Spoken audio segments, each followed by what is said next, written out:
Los hermanos Karamazov, por Fyodor Dostoyevsky, parte 19.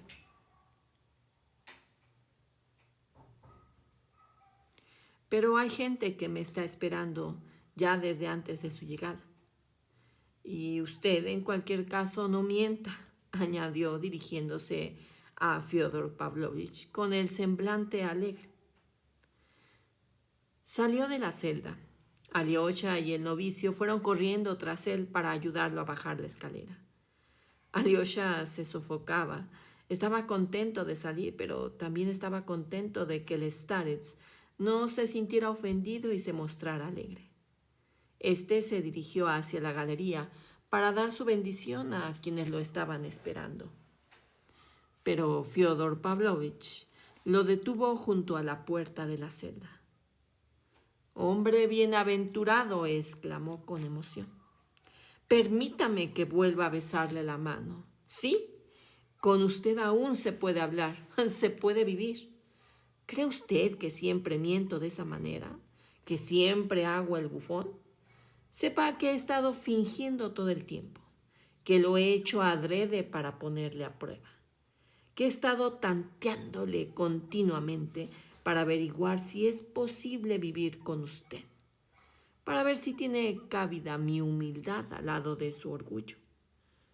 Le concedo un diploma. Es posible vivir a su lado. Y ahora me callo. Me callo de una vez por todas. Me siento y me callo. Ahora le toca hablar a usted. Piotr Alexandrovich, ahora queda usted como el hombre más importante durante 10 minutos. Mujeres de fe. Abajo, junto a la galería de madera adosada a la pared exterior del recinto, se habían congregado en esta ocasión únicamente mujeres del pueblo. Serían unas 20. Les habían anunciado que el starets iba a salir finalmente y se habían reunido para esperarlo.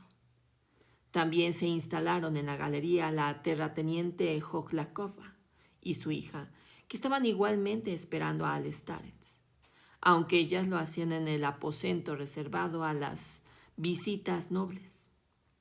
La Jojlakova, madre, dama acaudalada que vestía siempre con gusto, era una mujer bastante joven, aún y muy atractiva, algo pálida, de ojos muy vivos y casi totalmente negros.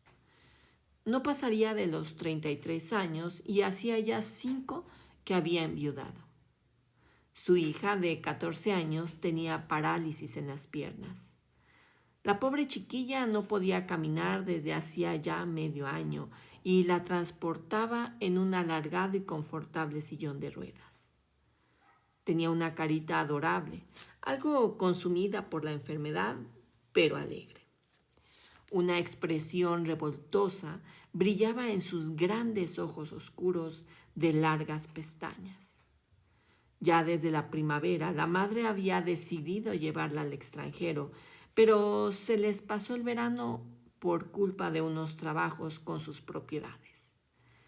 Llevaba cosa de una semana instaladas en nuestra ciudad, más por asuntos de negocios que en calidad de peregrinas. Pero ya habían visitado en otra ocasión 3 días antes al starets. Habían vuelto a presentarse así, de buenas a primeras, aun sabiendo que ya casi no podía recibir a nadie y había rogado insistentemente que se les concediera una vez más la dicha de contemplar al gran sanador. La madre aguardaba la salida del starets sentada en una silla al lado del sillón de su hija. Y un par de pasos más allá había un monje anciano venido de ignoto monasterio del lejano norte. También él deseaba recibir la bendición del starets, pero al hacer su aparición, se dirigió de entrada a las mujeres del pueblo llano. El grupo se apretujó junto al pequeño porche de 3 peldaños que unía la baja galería con el suelo. El starets se quedó en el peldaño superior, Se puso el epitrachelión y empezó a impartir su bendición a las mujeres que se apiñaban delante de él. Le acercaron a una enajenada, tirando de ella con ambas manos. En cuanto vio al Starez, a la mujer le dio por hipar, soltando una especie de chillido sin sentido, y se puso a temblar de pies a cabeza, como si fueran los calambres de las parturientas. Colocándole el epitrachelión sobre la cabeza, el Starez recitó una breve plegaria y ella se calló y se serenó de inmediato. No sé cómo será ahora, pero en mi infancia tuve a menudo la ocasión de ver y oír en aldeas y monasterios a esa clase de enajenadas. Las llevaban a misa, ellas chillaban y ladraban como perros y se las oía por toda la iglesia.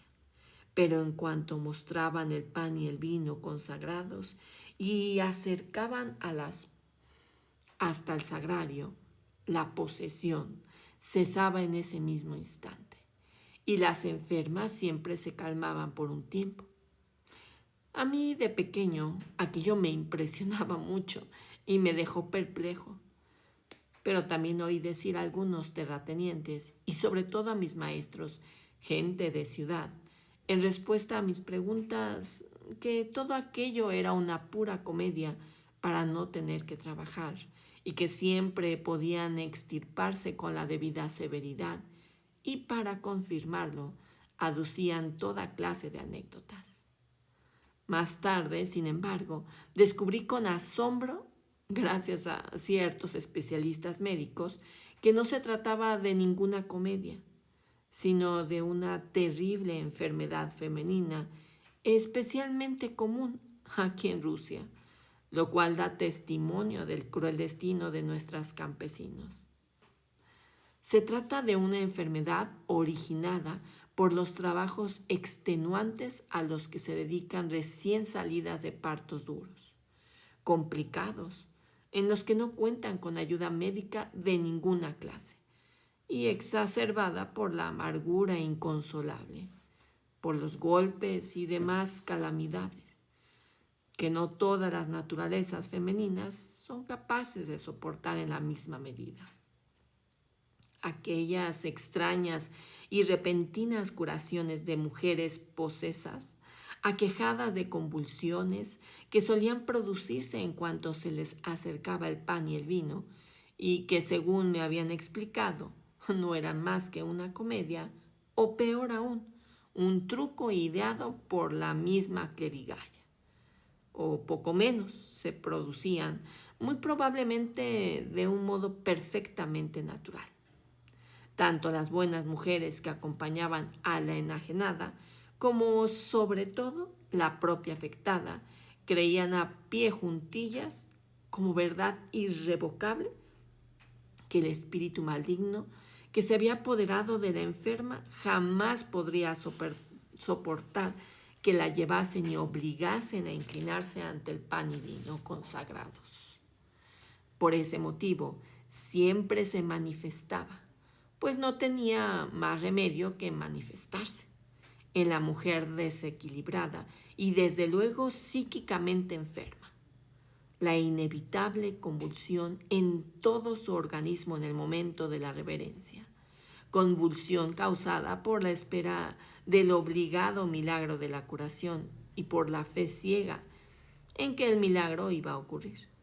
Y este ocurría, aunque solo fuese temporalmente. Exactamente. Eso fue lo que sucedió cuando el Starez cubrió a la enferma con el epitrachelión. Muchas de las mujeres que se arremolinaban alrededor del Starez se deshacían en lágrimas de ternura y emoción, causadas por el efecto del momento. Otras se esforzaban por besarle, al menos el extremo de sus vestiduras. Había algunas que se lamentaban. Él las bendijo a todas y conversó con varias de ellas. Ya conocía a la